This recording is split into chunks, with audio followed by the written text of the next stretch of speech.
Ah, what a lovely morning to be building my Lord of the Rings Battle of Helm's Deep Lego set, wouldn't you say, my ghost-writing primate friend? Yes. Insert month here. Mornings were always my favourite. I always loved the... Insert weather condition here.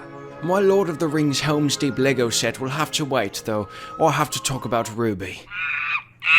Why, for the video, of course. You must know that lelzer is making more RWBY videos despite apparently being done with RWBY. Anyway, RWBY. Volume 4. In my opinion, RWBY Volume 4 is truly revolutionary in its storytelling. For example, let's take a look at this scene from Star Wars: The Empire Has Stricken. Back. In this scene, Kermit Elmo Puppet Man is eating Luke Skywalker's vegan hot dog. To understand the political messaging and themes behind this, we must first talk about why video games jump when you hit the A button. Who is Margaret Thatcher? I do not like Margaret Thatcher. I do, however, like RWBY. Why? If you look closely at this screenshot, all of the puzzle pieces come together and you come to the realization that Leprechaun 5 in the Hood is a cinematic masterpiece and that Blade Runner is boring and garbage. In the words of the Joker Batman, the only sensible way to live in this society is without Stephen Poopniverse. Look at this fucking liberal tard. Awooga.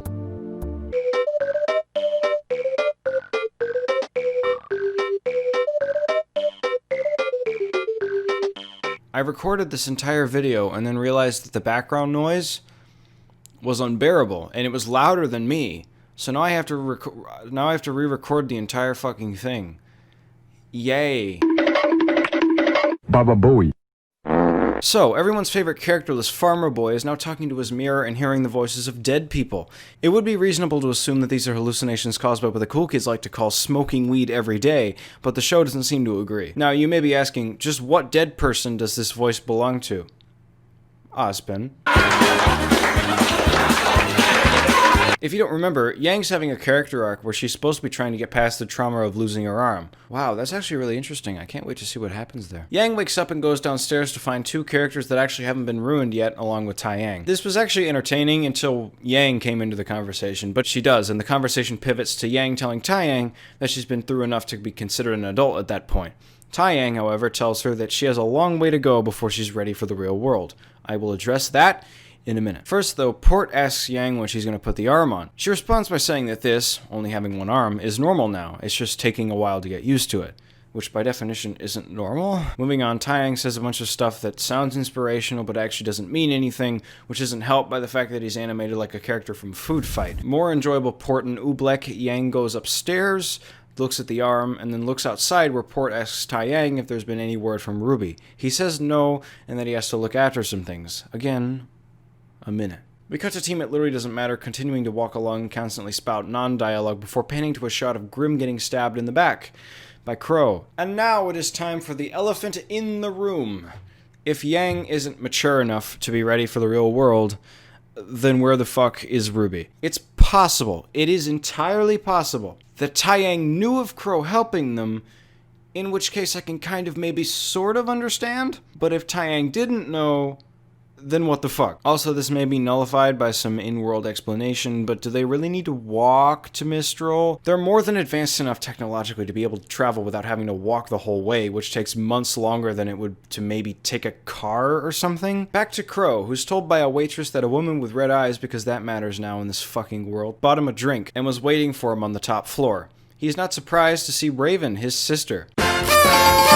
We're reminded again by Raven that the show is now a huge MacGuffin chase, with Crow unaware of where one of them are. They're both condescending and vague for 5 minutes until Raven leaves, scaring the shit out of the waitress. This scene doesn't do much other than prove that Crow is still funny, especially when he's A, very drunk, and B, arguing with women. Taiyang is watering flowers when Yang comes out through the front door with her mechanical arm on, so her character arc lasted about an episode total. If you're gonna have a terrible premise for a story arc, at least commit to it. Yang went from depressed and unwilling to put the arm on to coming out of the house with the arm on and ready to start training in like 2 days. Well, now that her arc's pretty much over, we can expect her to be completely useless and irrelevant till next season at least, but before we move on to episode 5, let's talk about...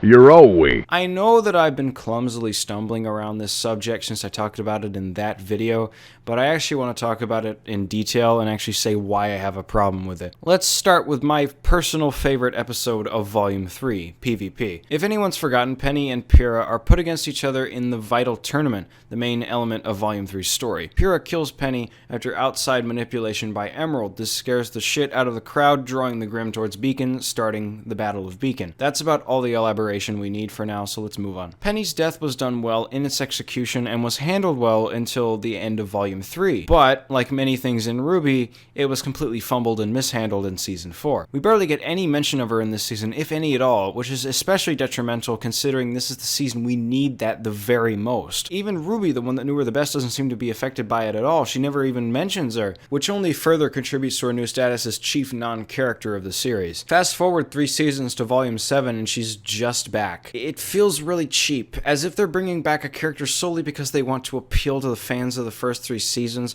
or maybe even just because they want more fucking characters. But what is there that would contrast with this? How can you bring a character back from the dead without seeming cheap or as if you're only doing it as a cop-out? Star Trek 3, The Search for Spock. You probably didn't know, but I really like Star Trek a lot, and I especially enjoyed the Star Trek movies.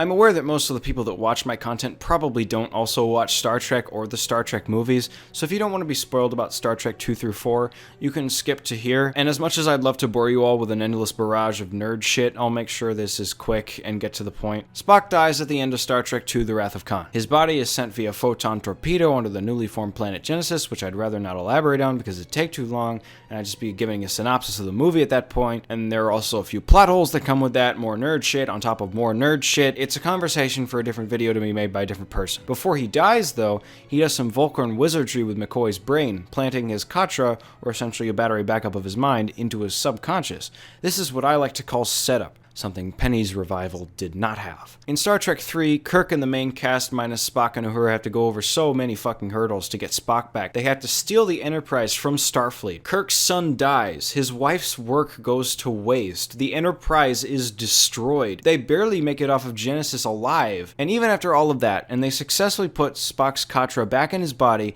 his memory is incredibly foggy. It takes him a little while to remember that Kirk's first name is Jim. And even after that in Star Trek 4, Kirk has to remind him that he doesn't have to call him Admiral all the time. They had to work to get Spock back, and even then it wasn't perfect. Contrast with Penny, who when they get to Atlas is just there. Anyway, that's all the nerd shit I have to bore you with. Back to storytelling hell we go.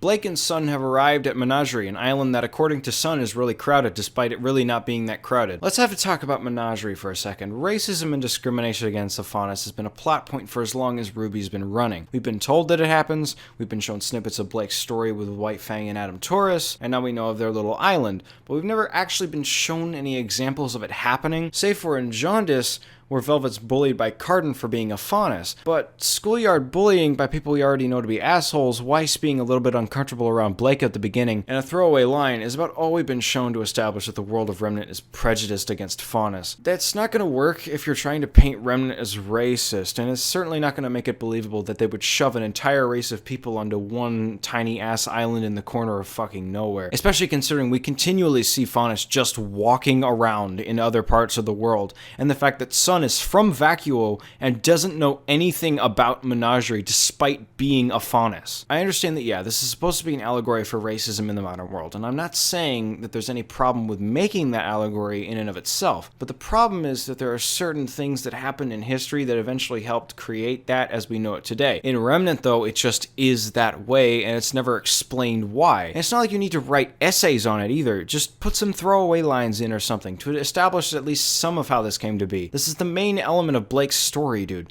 Her entire character was sacrificed for this, so at least try to establish it a little bit. Moving on, Blake meets her parents and they're invited into their house. They're all having a chat when there's actually a good bit with Sun, my only complaint being once again that it goes on for way too long. Her father goes to answer a knock at the door, and when asked what it's about, her mother answers that it's the White Fang. Apparently, Blake's father has no idea that the White Fang is now an extremist group, despite them having been an extremist group for years, and Blake's father having been the former leader of the White Fang? They're told by the two new characters that the Veil branch is really the only one that became extreme, and that they've elected to follow the lead of Adam Taurus instead of High Leader Khan. This, of course, is complete bullshit, and even they know that. But the episode's about to end, so it's time for some more stupid Are You Ready? Five Nights at Freddy's.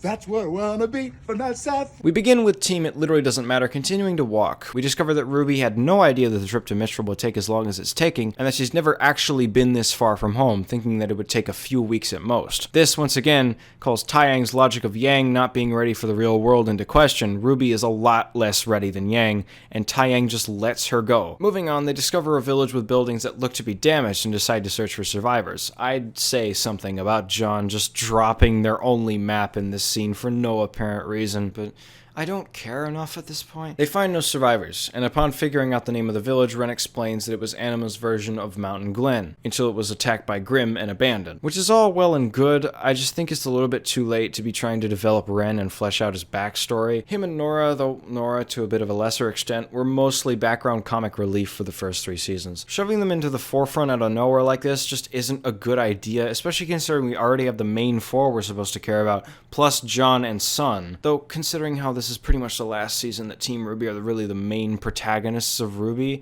I'm not surprised this show doesn't know what to do with its characters. We'll touch on that in part 3, though. We revisit Weiss, singing This Life Is Mine, and possibly the most absurdly hilarious scene in the entire season. First off, Casey Lee Williams sounds nothing like Weiss Schnee, even more so in her singing voice. So hearing that voice coming out of Weiss is so fucking jarring. Second, Weiss is singing This Life Is Mine, a song disregarding the fact that it's my turn all over again, does everything to address Jock without calling him out by name. And Jock just isn't hearing what she's saying. Third, the audio here is just really unbalanced and compressed. It's not like that in the rest of the episode, and the song doesn't sound like that normally. Did the audio guy just bail? After that, we go to the after party, where Weiss gawks at a painting of Beacon being auctioned to raise money for Veil. She's then approached by possibly the least relevant and likable character in RWBY ever. He tries to flirt with her, she tells him to fuck off, and then he disappears from the show forever. Keep an eye out for his cousin in Volume 6, though. She's about as relevant. Weiss then hears a woman by the name of Trophy Wife, thank you RWBY Wiki, saying that what happened to Veil was a long time coming, and that if they're arrogant enough to think they can get by without proper kingdom defense, then good riddance.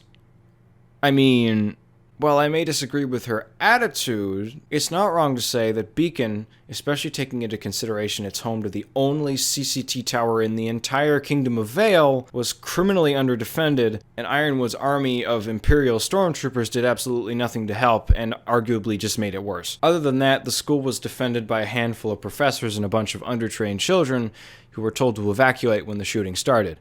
What the fuck were you expecting? Also, 3 people in this shot have silver eyes. We discover that Team It Literally Doesn't Matter have been followed by nobody's favorite character, and they commence fight scene. To comment on the boring, uninspired animation and stilted dialogue of this fight would be treading water. There's no point, you've heard it all already. The technical elements of the fight are about the same as the rest of the season, boring and uninteresting. Tyrion's about to hit RWBY with his tail despite the other 3 standing directly off screen with ample opportunity to help and just doing nothing, when Crow appears, blocking it with his sword. And that's the end of episode 6. Oh boy, I can't wait to watch more RWBY.